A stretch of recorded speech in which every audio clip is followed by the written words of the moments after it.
Hello there and welcome back to the channel where today we have the city builder and base builder news for today.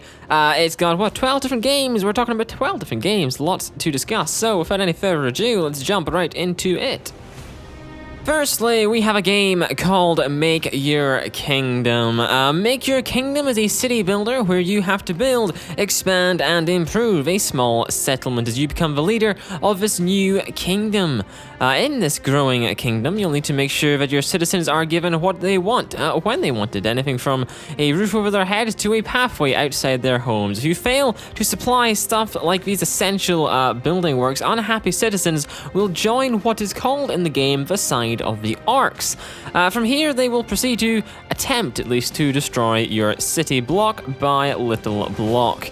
As the city grows, effective resource and production management will be essential. Researching new ideas and upgrading infrastructure and other citizen-pleasing structures as you go to make your city more attractive to live and settle down. The game currently has a prospective release date of Q4 2020. However, there is a prologue, otherwise known as a demo, available right now. Next up, we have Nebuchadenzzar. Okay, that's no way. There's no way I'm gonna be able to say that correctly. Apologies. Anyway, Nebuchadenzzar, okay, however you want to pronounce it, it is a classical isometric city builder, which sees you explore the mysterious history and culture of Mesopotamia. What seems to be the second Mesopotamia-relating game releasing this year. As you build up your empire to rule and gain influence over this ever-growing historical number of citizens, you'll have to manage everything from the fields to be plowed to the gathering of essential items such as water, ensuring the correct and functional infrastructure and funding is in place to allow your citizens to work away efficiently. The game features a 16-mission campaign which sees you colonize ancient lands and design these large and wondrous monuments. Some of the pictures of these monuments look bloody amazing. Anyway, these are all in the game. The game is slated for release sometime this year, and personally, I cannot wait. However, I do get easily excited. Ubrek, which was mentioned last month, is a city builder based on an amazingly cute voxel art style. It's quite a popular style. It's going and doing the works right now. At the time, there were a few small images available. However, we got our first glimpse of some actual gameplay this month via Reddit, which will be on screen if editing me is awake. This is some very experimental early gameplay. The game is very far from release, I'd like to point out. While there isn't much info on the actual gameplay of the game, we have been given, alongside this new trailer, a set of very beautiful pictorial shots of a game, showing stuff like commercial buildings, sawmills, houses, flats, lumberjack huts, market stalls, and a series of industrial buildings. While I'm sure it is a long way off, with graphics as amazingly looking as this, it has the potential to be a good game. But games are not all about graphics. You can have an amazing game. And it can have rubbish graphics. What you need to make a good game is good gameplay. If you want to follow the development of a game, there is currently a Tumblr page with a hope for there to be a Twitter page in the very near future. Next, we have an announcement you may have missed with Aspera.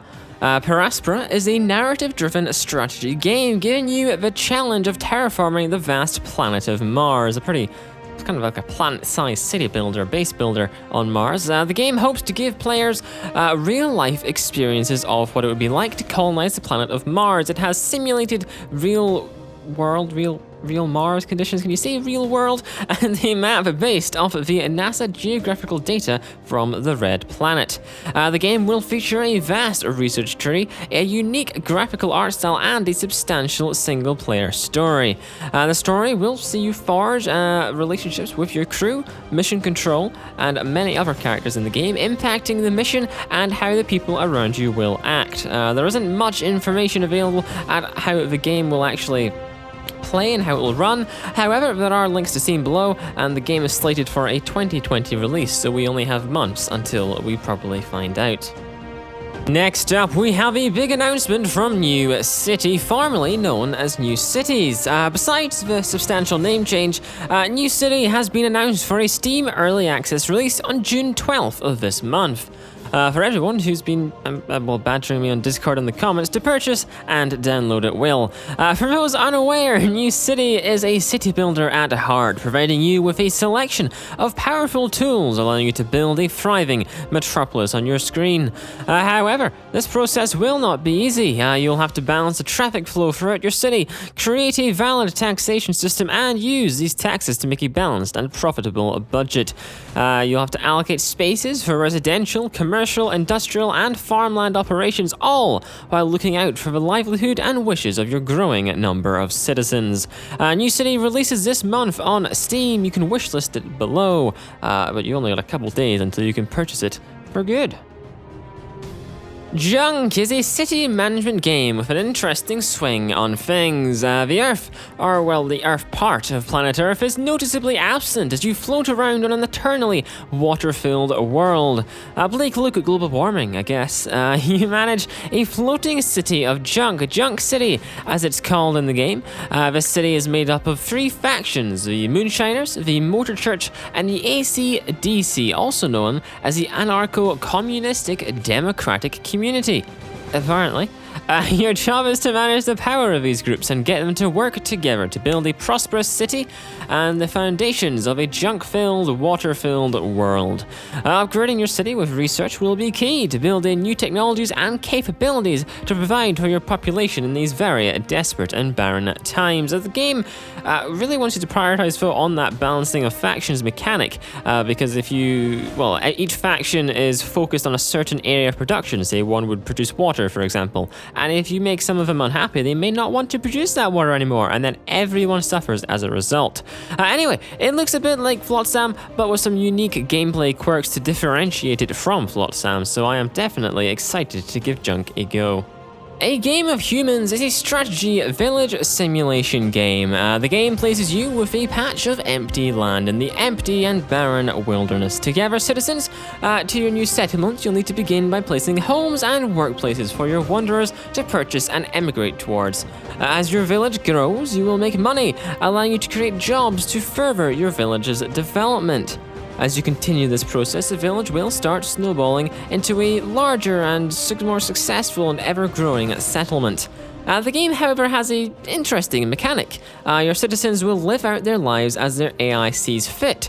The only way you can influence their actions in life is through the power in faith, placing blessings or curses on people of your village to twist their beliefs and turn their faith, hopefully, towards yourself. It almost reminds me of Goddess with all these faith points, which the game has. It has a faith point system, which is quite an interesting game. I don't think many people liked Goddess, though. I think that was more of a developer's fault. Since writing this script, I would like to point out the game has released as of yesterday when you see this video, so you can go and buy it right now if you like. Moving on to something a bit different in the space with Townscaper. Townscaper is, as the developer puts it, more of a toy than a game. The game sees you pick a palette of colors. From here, you plop a series of bricks in these selected colors. The more of these you place vertically and horizontally, the larger your creation will become. This creation that we speak of is controlled by the game's algorithm. It can randomly choose, or I guess it's more algorithmically choose, what these blocks that you place down turn into. And they can emerge into anything from a cute little house, to an arch, to a bridge, to a garden, street, cathedral, canal, and many, many more possible buildings. Basically, you can place down all these blocks and it creates this ginormous, big, absolutely awesome, beautiful looking little cute city. So, you know, it's great, but there is no real gameplay to Townscaper. It's just this interesting single mechanic to build elaborate and beautiful townscapes. So you can download it on Steam when it releases, which will be in a couple weeks, months. We'll find out.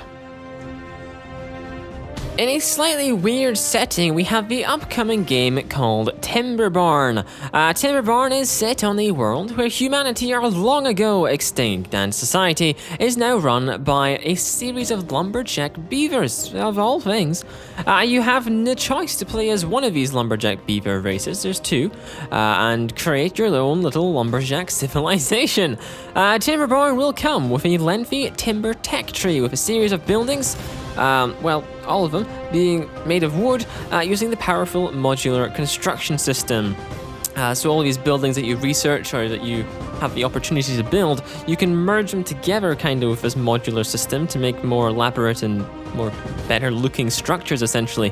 Timberborn will come with a series of additional features listed as a day-night cycle, a series of beaver well-being mechanics, and a map editor to create your own settings to build and manage your beaver settlement on. They have announced recently that there is a limited beta coming soon, so if you want to access this beta, you can go to their website and I think you can sign up by applying for their newsletter. Anyway, the closed beta will take place from the 18th of June to the 24th of June this month. Next up is Kingdoms Reborn, which features open world city builder gameplay with multiplayer as well. In Kingdoms Reborn, you will lead a group of people, your followers is the best way to put them, to settle in a vast and mineral-rich wilderness. Here, you will have to manage your people to grow and produce food and a selection of essential materials to both provide for your people and use for trade on the market. To make your citizens and yourself money, that's also a good point. The game features 7 distinct biomes: a forest biome, a jungle, a desert, a savanna, a grassland, a boreal forest, and a tundra. Alongside this, it also has a cool multiplayer feature which allows you to possibly trade with others, or instead you could steal and fight with neighboring cities instead. Or instead, many insteads come to their aid and form an alliance on the other hand. Finally, Kingdoms Reborn has an elaborate era-based tech tree for you to work your way through in order to advance your civilization and their skills. Kingdoms Reborn will soon have a Steam page, however right now you can find it on its webpage.